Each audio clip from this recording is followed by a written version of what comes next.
IPL 2025માં એલએસજીના યુવા બોલરને શાનદાર bowling કરવા છતાં આ હરકત ભારે પડી. બીસીસીઆઈએ ફટકાર્યો મોટો દંડ.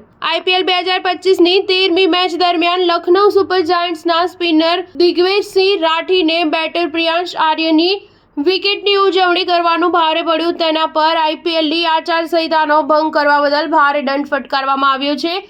બીસીસીઆઈએ 25 વર્ષીય દિગ્વેશને મેચ ફીના 25% દંડ ભરવા આદેશ આપ્યો છે, તેમજ તેને ડીમેરિટ પોઈન્ટ પણ આપ્યો છે. પંજાબ કિંગનો બેટર પ્રિયાંશ આર્ય આઉટ થઈ જતા બોલર દિગ્વેશ લેટર રાઇટિંગ સેલિબ્રેશન કર્યું હતું, જેના લીધે બીસીસીઆઈએ તેના પર મેચ ફીના 25% દંડ ફટકાર્યો છે, તેમજ તેને એક ડીમેરિટ પોઈન્ટ પણ આપ્યો છે. ગઈકાલે એકાના સ્ટેડિયમમાં રમાયેલી લખનઉ સુપર જાયન્ટ્સ અને પંજાબ કિંગ્સ 11ની મેચમાં પંજાબે 8 વિકેટે મેચ જીતી હતી. લખનઉએ પંજાબને 172 રનનો ટાર્ગેટ આપ્યો હતો. પંજાબની બેટિંગ દરમિયાન ત્રીજી ઓવરના અંતિમ બોલમાં પ્રિયાંશ કેચ આઉટ થયો હતો.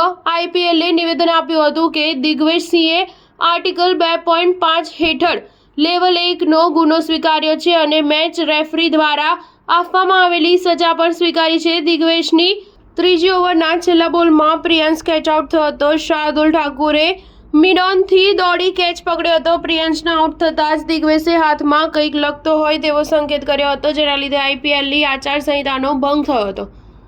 એમ્પાયરે બોલરના ઇશારા પર ધ્યાન દોર્યું અને તેની સાથે વાત કરી હતી. સ્ટાર ન્યૂઝ 7 હંમેશા સચ્ચાઈની સાથે.